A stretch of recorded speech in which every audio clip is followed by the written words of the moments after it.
ऋषि मुनियों की पावन धरती, देश धर्म का नाता है। कहते सारे लोग यही हैं, गो हमारी माता है। जाग उठो ओ भारतवासी, जाग उठो ओ भारतवासी, गो पर छुरियां चलती हैं। बंद करो गो माँ की हत्या, सारी जनता कहती है। बंद करो गो माँ की हत्या, सारी जनता कहती है।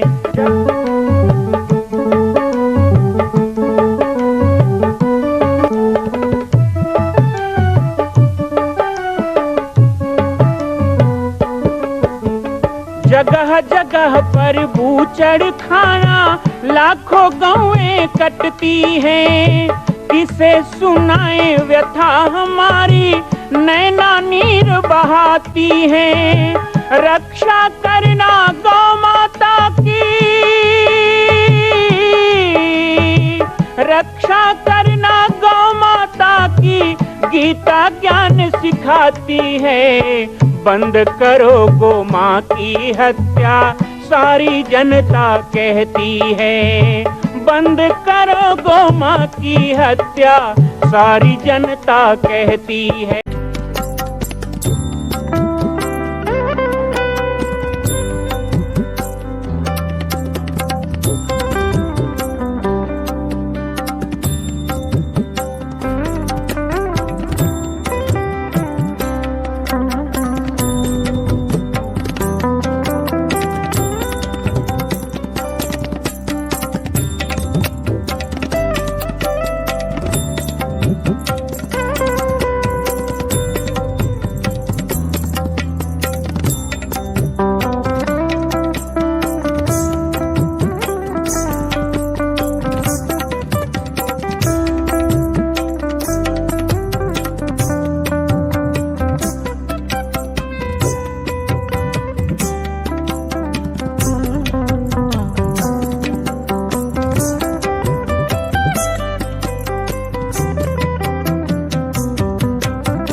मतलब है कि अशुभ बोलेगा तो हो सकता है वही अशुभ दर्ज हो जाए, पता चले यही हो जाए।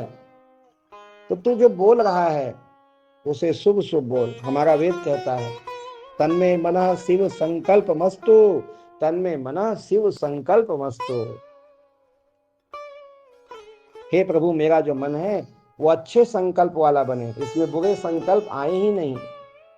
तन्मे मनः शिव संकल्प मस्तु माने शुभ संकल्प वाला मेरा मन हो। एक के बाद एक कामनाएं उठती ही चली जाती हैं, इनका कोई अंत नहीं है। तो कामनाएं हम करेंगे तो भगवान उनको पूरा कर देंगे, लेकिन उसके बाद क्या होगा? उसके बाद किसी न किसी समय तो आप घबराएंगे कि अब कितनी कामना हम करें, करते करते थक गए, तब क्या होगा?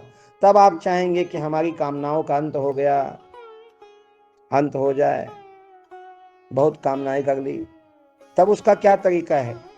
जितने भी तरह के बीज हमारे पास में हैं, जैसे ही हम उसको फेंकेंगे तो मिट्टी और नमी का साथ मिलते ही उसके अंदर अंकुर फूटने लग जाएंगे।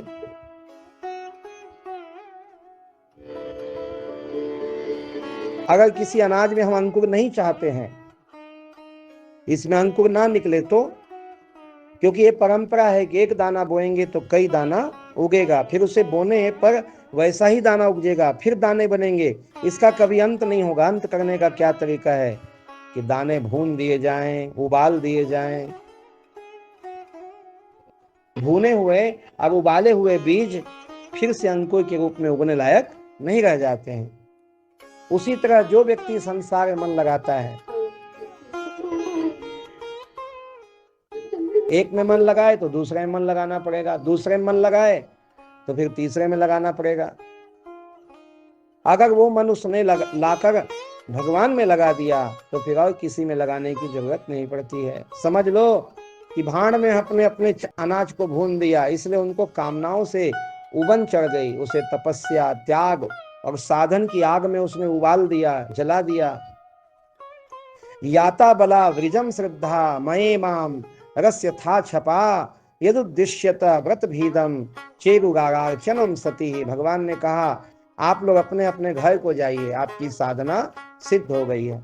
आने वाली जो शरद ऋतु की रात्रि होगी, शरद पूर्णिमा, वो हम तुम्हारे साथ विहार करेंगे, यही ना आपकी, यही तो कामना थी। तो सब अपने अपने घर कुमारियां चली जाती हैं, गोपियां चली जाती हैं। भगवान की लीला अनंत है, भगवान की लीला अपार है। श्री कृष्ण लीला पुरुषोत्तम है, रास लीला किया, भगवान रास रचाते हैं। उधर यज्ञ पत्नियों पर कृपा करने का अवसर आया, भगवान ग्वाल वालों के साथ गोचारण कर रहे हैं। ग्वाल वालों को भूख लगी, दूर पंडित लोग यज्ञ कर रहे थे। भगवान ने कहा देखो ये पंडित लोग यज्ञ कर रहे हैं, जरूर इनके पास खाने पीने का सामान होगा, जाओ मांग लो, कुछ ना कुछ तो मिलेगा। उन्होंने कहा पंडित लोग भगवान के लिए यज्ञ करते हैं, लेकिन कहते हैं छुओ मत, भगवान को भोग लगाना है, वो देंगे नहीं। भगवान ने कहा हमारा नाम बता देना। जब भगवान ने कहा हमारा नाम बता देना तो ग्वाल वालों को विश्वास हो गया कि कृष्ण के नाम से भोजन जरूर मिल जाएगा। वो पंडितों के पास गए, कहा कि हमको भूख लगी है और हमारे कृष्ण आपसे कुछ दूरी पर विराजमान है, उनको भी भूख लगी है, क्या आप भोजन का कुछ अंश हमको प्रदान कर सकते हैं? पंडितों ने कोई ध्यान नहीं दिया, ग्वाल बाल है, इनकी बात का क्या ध्यान दें। भगवान तो जब हम मंत्र से आह्वान करेंगे तब आएंगे यज्ञशाला में, ये भगवान जंगल में आकर कहां से बैठ जाएंगे, इसलिए उन्होंने ध्यान ही नहीं दिया। दोबारा जब ग्वाल वालों ने कहा तो अनसुनी कर दी, कहा चलो हटो हटो। बेचारे निराश होकर फिर भगवान के पास पहुंचे, महाराज कोई कुछ नहीं दे रहा है, हमने कहा था ना कि पंडित लोग हैं नहीं देंगे। भगवान ने कहा अच्छा ऐसा करो, अब पंडितों के पास मत जाओ, उनकी जो पत्नियां हैं जो तैयारी कर रही यज्ञ की उनके पास जाओ। वो लौट कर गए। पंडितों की जो स्त्रियां थीं वो यज्ञ की तैयारियां कर रही थी, विभिन्न प्रकार की भोग बना रही थी। कहा माता भगवान कृष्ण जंगल में थोड़ी दूर में बैठे हैं, हम उनके ग्वाल बाल हैं, सखा हैं, उनको भी। मां कौशल्या की पावन जन्मभूमि छत्तीसगढ़ प्रांत में बालोद जिला में स्थित है श्री सर्वसिद्ध शक्तिपीठ जामड़ी पाटेश्वर धाम। परम पूज्य सद्गुरुदेव राजयोगी बाबा जी की तपस्थली श्री पाटेश्वर धाम और विश्व के अद्वितीय मां कौशल्या जन्मभूमि मंदिर निर्माण का दर्शन करने और इसी प्रकार समसामयिक विषयों पर अपना ज्ञान वर्धन करने के लिए और 10,000 गायों के लिए बनने वाले श्री हनुमान नंदीशाला गो अभ्यारण्य का समाचार प्राप्त करने के लिए आप सभी देखते रहें YouTube चैनल पर राम बालक दास, और हमारे चैनल को आप सभी सब्सक्राइब करें, घंटी का बटन दबाएं ताकि आप सूचनाओं से जुड़े रह सकें। जय श्री राम, जय गौ माता, जय गोपाल।